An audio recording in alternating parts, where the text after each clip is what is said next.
She didn't come to Seoul to be noticed. Delilah Conte came to do a job. A quiet, precise, devastating job, the kind that ended careers and collapsed empires from the inside, without a single raised voice, without a single moment of drama. The kind that required a woman to sit in rooms full of powerful men, smile at exactly the right moments, and never once let them see how much she already knew. She had done it in Paris. She had done it in Nairobi.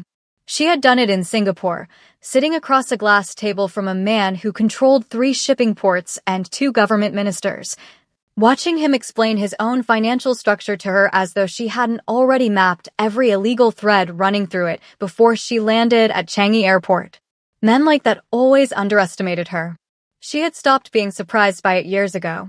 The gala was held at the Grand Hyatt Seoul, 43rd floor, floor-to-ceiling glass overlooking a city that never fully dimmed. Even at 8 o'clock, the Han River caught the light and threw it back at the sky in long silver ribbons. Delilah stood near the east window with a glass of champagne she hadn't touched and looked at it for a moment, not with wonder, but with the quiet appreciation of a woman who noticed beautiful things and filed them away without making a production of it. She had arrived at exactly 8 o'clock. Not fashionably late. Not anxiously early. Exactly on time, which in rooms like this was its own kind of statement. Her gown was deep burgundy, fitted, moving with her the way clothes moved on a woman who had long since stopped dressing to be looked at and started dressing to be taken seriously. Her hair was pinned back. Her jewelry was minimal. She accepted a glass of champagne from a passing server, found her position near the east window, and began to watch. She was very good at watching. The room was full of the particular category of person who attended events like this: ministers and their deputies, investment bankers and the lawyers who protected them. Old money sitting comfortably beside new money that was trying very hard not to look new. Everyone performing a version of themselves that was slightly better than the truth. Delilah wasn't performing anything.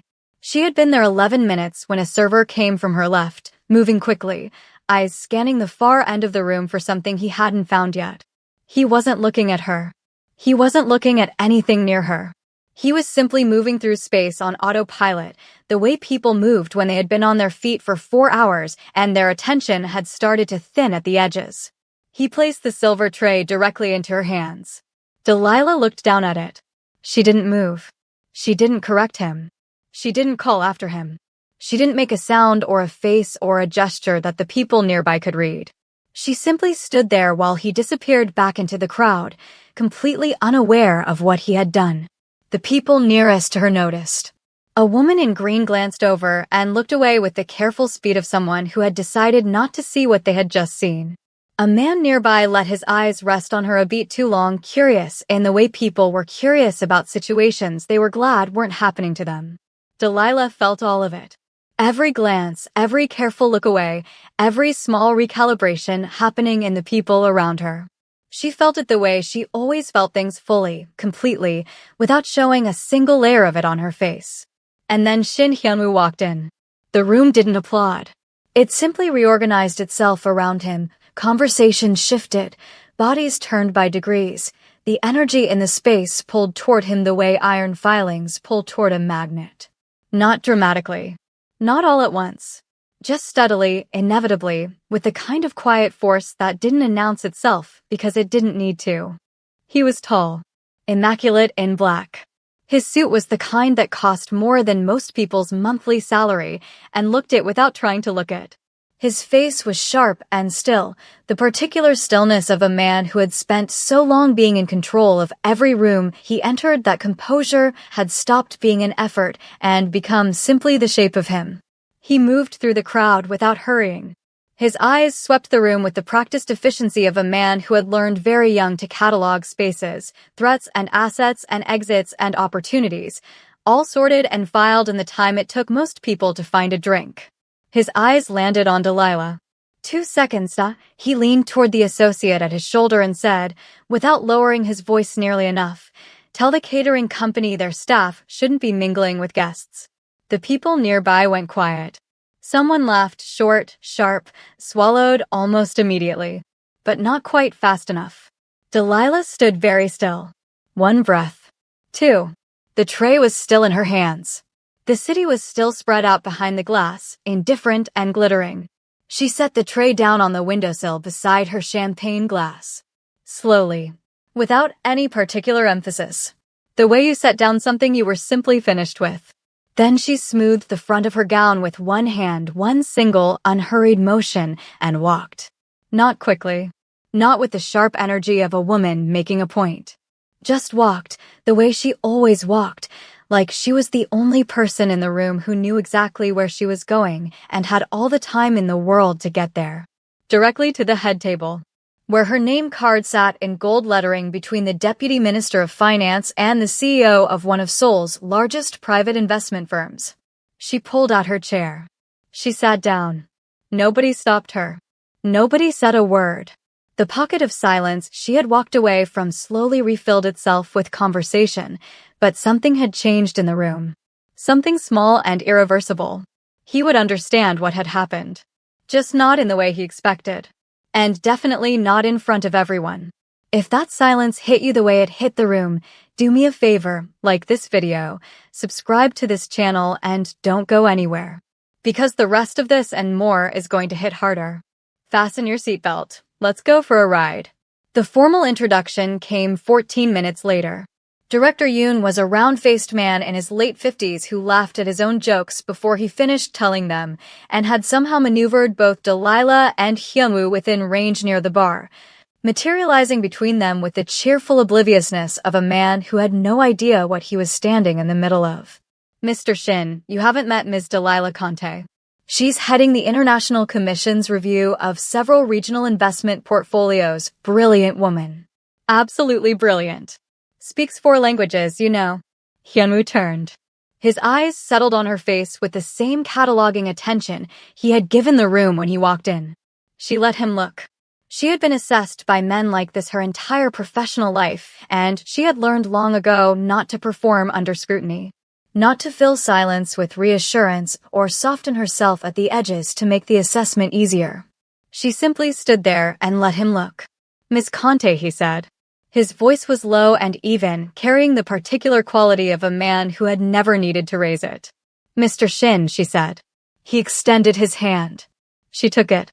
Brief, efficient, over before it began. The handshake of a man for whom physical contact was a formality to be completed rather than a connection to be made. He redirected the conversation then, smoothly, without visible effort, turning slightly toward the man on his left and pulling the thread of discussion somewhere else entirely. A masterclass in subtle dismissal. Technically polite. Practically invisible to anyone not paying close attention. Delilah was always paying close attention. She excused herself with a small smile that gave nothing away and returned to her seat. Later, in the back of a black car moving through the lit streets of Yongsan, she said nothing for a long time. Not hurt. Not angry. Just still. The stillness of a woman who had decided long ago that reaction was a currency she would never waste on a man who hadn't earned it. Every reaction she gave was a piece of information. And she was extremely careful about what information she distributed, and to whom. She opened her laptop. His name was already on the screen. Shin Hyunwoo. Threaded through 17 companies that didn't officially belong to him, shell structures nested inside holding groups, nested inside offshore accounts, each one a careful legal step removed from the last. Each one designed to be invisible to anyone who wasn't specifically looking for the shape of what she was looking for. She had been looking for exactly this shape for 3 weeks. She studied the screen for a long moment. The numbers. The names. The careful architecture of a man who was brilliant and thorough and completely convinced that what he had built was airtight. Then she closed the laptop. Not yet. 3 weeks later, his financial network started to bleed. Quiet at first. A flagged transaction in a subsidiary account. A suspended clearance on a transfer that should have moved without friction. An audit trigger on a holding company that had operated invisibly for 6 years. Each one small, each one individually explainable. But to a man whose entire empire was built on the premise that his money moved in absolute silence, who had designed every structure around the principle of invisibility, even a whisper was deafening. He called his financial director at 6 in the morning. By 8, he had his legal team on a conference call. By noon, after 2 hours of his people turning over every stone they could reach, someone set a single sheet of paper on his desk. A name. Delilah Conte. Senior Forensic Analyst. International Capital Audit Commission. Access level, full. Scope of investigation, unrestricted. He sat with the paper for a long time. Then he set it down very carefully and said nothing for the rest of the afternoon. The second encounter happened at a private business dinner in Gangnam, 12 people, a long lacquered table in a private room at a restaurant that didn't have a sign outside and didn't need one. The kind of dinner where the food was exceptional and nobody tasted it because everyone was too busy tasting the conversation for information. Delilah had been invited as a representative of the commission. She wore deep green, arrived exactly on time, found her seat, and settled into it with the ease of a woman who was comfortable in rooms that weren't designed for her comfort. Hyunwoo was already there. 4 places down and across. Close enough for awareness, far enough for deniability. When she entered, he didn't look up from his conversation. But she noticed the half-second pause in his response to whatever the man beside him had just said, brief, barely visible, the kind of pause that only meant something if you were already watching for it. She was always watching for it. For the first hour, he acted as though she wasn't there. She let him.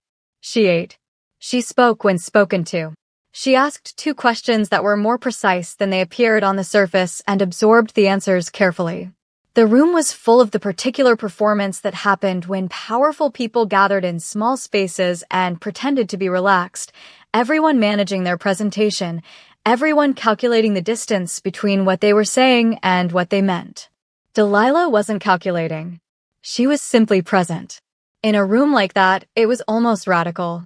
Then a question came from the far end of the table, complicated, layered, about cross-border capital flow regulations and their implications for regional investment structures. It was directed generally toward the room but angled, by the weight of assumption and the slight tilt of the speaker's body, toward Hyunwoo. The table waited. Delilah answered it first. No preamble. No apology. No glance in his direction to check whether she had permission. She simply began speaking, in the same even unhurried tone she used for everything, and gave the answer, the complete, accurate, irrefutable answer, with the calm authority of someone who had written 3 published papers on the subject and been cited in 2 government regulatory reviews. She didn't look at him once while she gave it. The table didn't move for a moment. Then it shifted. Not toward him. Toward her. 3 people asked follow-up questions in quick succession. She answered all 3 without hesitating, without softening, without performing modesty she didn't feel. The conversation moved in the direction she had sent it and stayed there, and the man who had asked the original question nodded with the particular satisfaction of someone who had received considerably more than they were expecting. Hyunwoo said nothing. And for the first time that evening, he didn't interrupt. He reached for his glass, took a slow sip, and looked at her with an expression nobody at that table had seen on his face before, not hostility, not the polished dismissiveness of the gala, but something quieter and more unsettled. The expression of a man who had walked into a room he thought he knew and found the furniture had been moved. He watched her move through the rest of the dinner with the careful patience of a man trying to understand something that kept refusing to be understood on his terms. She was exactly the same in every exchange, precise, present, completely unbothered by the architecture of the room around her. Never performing. Never adjusting. It unsettled him more than he expected. Later, in a pause between conversations, he tested her directly, a question with a blade built into the phrasing, addressed to her for the first time all evening, designed to make a person hesitate or overcorrect. Ms. Conte, he said, in a tone the table could hear, in your experience, when an audit commission engages with investment structures of significant complexity, at what point does professional interest become personal? The nearby conversations went briefly quiet. Delilah looked at him. She didn't hesitate. She didn't reach for the meaning beneath the question or acknowledge the blade inside it. She simply answered.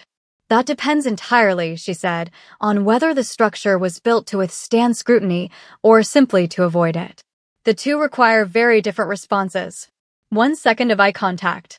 Then she turned back to the woman on her left and resumed the conversation she had set down to answer him, as though the exchange had been entirely unremarkable, as though she had simply answered a question and moved on, the way a person moved on from things that hadn't touched them. The table exhaled almost imperceptibly.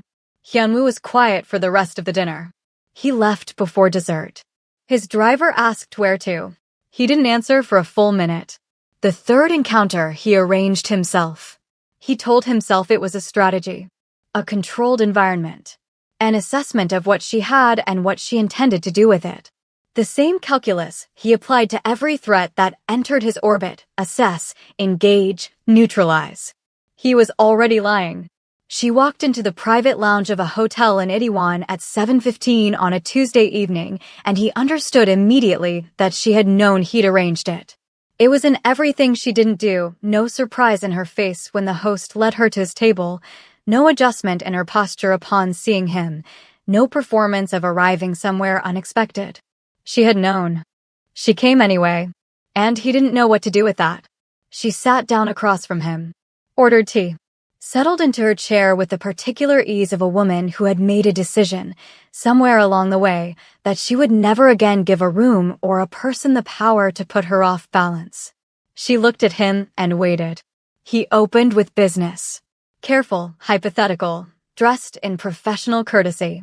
He outlined a scenario. What might an auditor do? He wondered aloud, if she found herself in possession of information that could be interpreted in more than one way. Information where the line between obligation and judgment was not entirely clear. He watched her face while he spoke. She let him finish. Then she set her teacup down. "You've been inside my financial structure for weeks," he said, and the hypothetical dropped away entirely. His voice was quiet and very even. "Why haven't you exposed it?" She looked at him, directly, with the full, uncomplicated attention of a woman who had nothing to perform and nowhere to hide and wasn't interested in either. "Because I'm still deciding if you deserve it." The silence that followed was the loudest thing in the room. He studied her face. He had sat across from prosecutors with evidence in hand and fury behind their eyes. Rival bosses who wanted him gone and were civilized about it. Government officials who had tried to dismantle everything his father built and called it regulation. He had never, in any of those rooms, felt the precise quality of disadvantage he felt right now. "That's an interesting word," he said. "Deserve. You disagree with it?" "I'm not accustomed to it," he said. "Most people in your position have already decided what they want from me before they walk into the room." "I know what I could want from you," she said. "That's not the same thing as wanting it." He was quiet for a moment. He looked at her the way he looked at contracts written in a language he was still learning carefully, without pretending to understand more than he did. "What would change your decision?" he said. "Nothing you could offer me," she said. "That's not how I work." "Then what?" She considered the question. Not performing consideration, actually sitting with it, which was different, and which he noticed. "The truth," she said finally. "Not the version you give people when you want something from them. The actual truth." He leaned back slightly. The movement of a man recalibrating. Then he dropped everything. "My father built the first company when I was 9 years old," he said. Not a defense. Not a justification. Just the truth, placed between them like something he was setting down. "By the time I was 14, I knew every account, every transaction, every name. By 23, it was all mine." A pause. "I didn't build the structure to disappear. I built it because the men who called their money legitimate had far more blood on it than mine. And they had the law. I needed something the law couldn't reach." He said it without softening it, without asking for anything in return. It hit her harder than anything else he could have done. Because she could defend herself against power plays, she had been doing it her entire life, and she was exceptional at it. But she had no prepared defense against a man who simply put the truth down and stepped away from the armor. That she hadn't anticipated. And the things she didn't anticipate were the things that cost her. She didn't show it.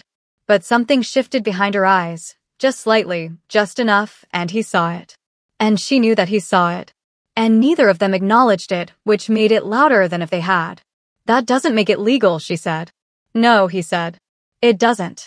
It doesn't make it right either." "No," he said again. But I stopped pretending the line between right and legal was the same line a long time ago. He looked at her steadily. Didn't you? She held his gaze. Yes, she said quietly. A long time ago. Something shifted in the air between them. Not softening exactly, more like two people simultaneously setting down something heavy they had both been carrying, and finding, to their mutual surprise, that the space between them felt different without the weight. The conversation ran long after that. Neither of them moved to end it. They talked about the commission, what it actually did versus what it claimed to. About Seoul, about the particular way the city held its wealth differently from the other cities she had worked in.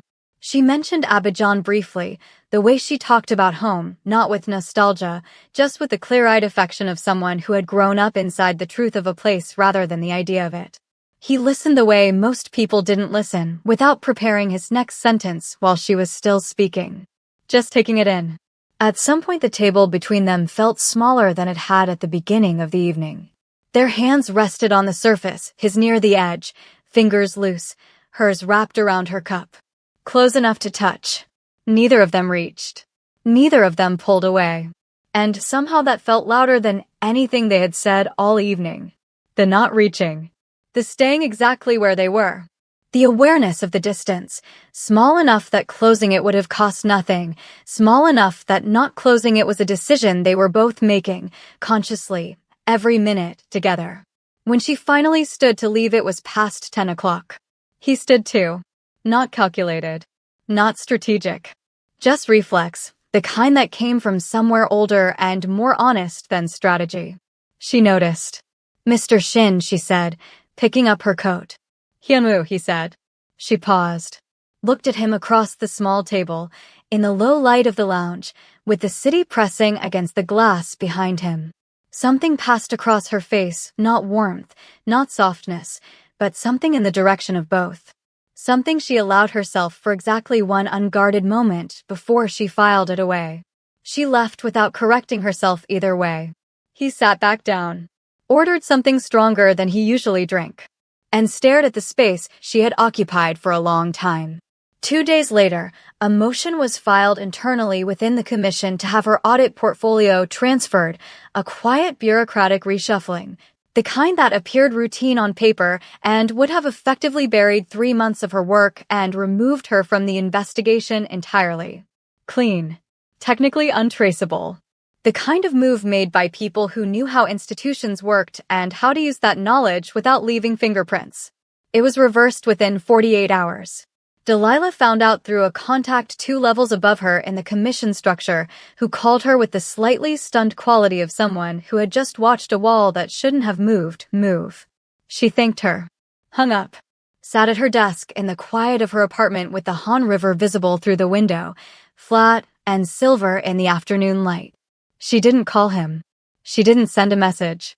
She opened her audit file and navigated through it with the careful precision she brought to everything, until she reached the document she had been considering for weeks, one thread among 17, the one that connected everything.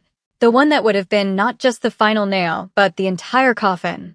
Irrefutable. Devastating. The kind of evidence that ended things completely and permanently and left nothing standing. She looked at it for a long time. Then she moved it to a separate folder, encrypted it, filed the rest. She told herself it was strategy, professional judgment, deliberate precision. She told herself she was simply being careful, being thorough, being the person she had always been. She almost believed it. She didn't expect to see him again so soon. Thursday evening, the lobby of a building in Yeonggu where she had a late meeting with a commission colleague. Marble floors, low light, the kind of lobby designed to make people feel the weight of money without being obvious about it. She was moving toward the elevator bank when the main doors opened behind her and the atmosphere shifted in the specific way she had come to recognize without looking. She turned. Hyunwoo stood 20 feet away. No associate beside him. No entourage, no architecture of occasion around him.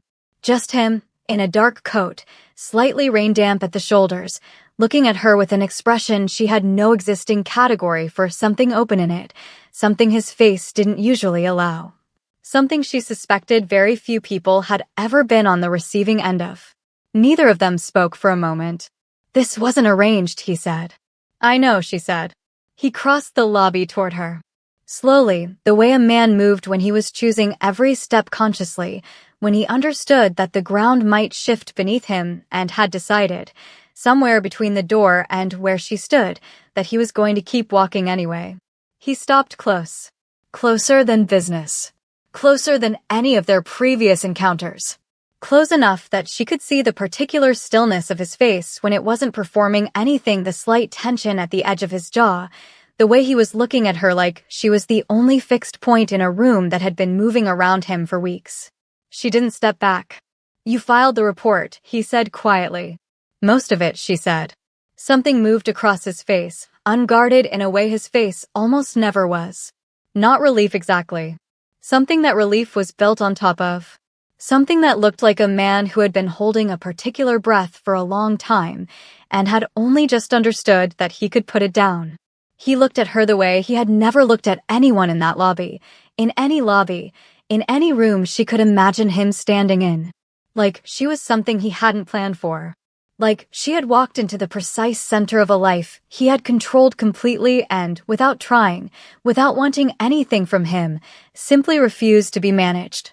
He lifted his hand, slowly, deliberately, and placed it against her jaw, barely touching, the backs of his fingers against her cheek, the lightest possible contact, the kind that asked a question without speaking it out loud.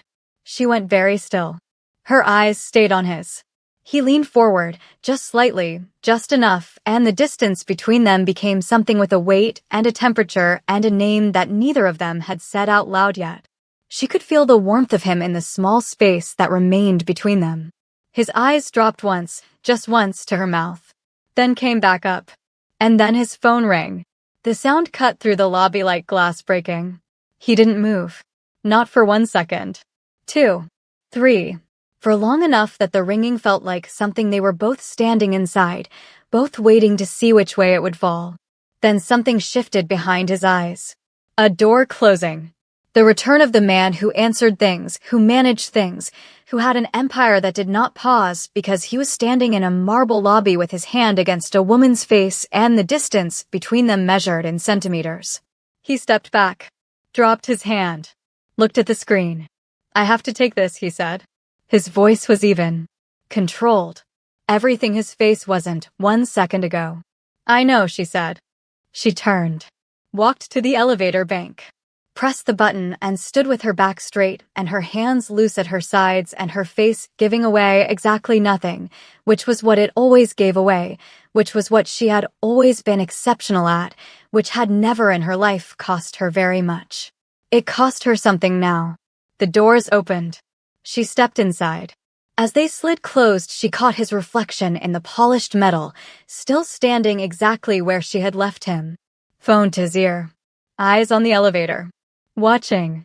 The way a man watched something he had just realized too late, in a marble lobby, with the wrong timing and a phone call he would spend the rest of the night resenting that he was not finished with. Not even close.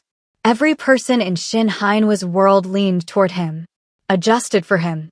Performed for him. She never did. Not once. And somewhere between trying to control her and failing to understand her, he realized something he had never experienced before. He wasn't in control of this anymore. She was. And for the first time in his life, he didn't want to be. But what Delilah does with that folder and what Hyunwoo does the moment that call ends, I know you'll be dying to know. Trust me, I am too. Before you go, don't forget to subscribe, like this video. And drop a comment right now. Do you think she'll use it? Or has he already changed the answer to that question without either of them realizing it? Tell me. Thank you for watching. I hope to see you in the next one.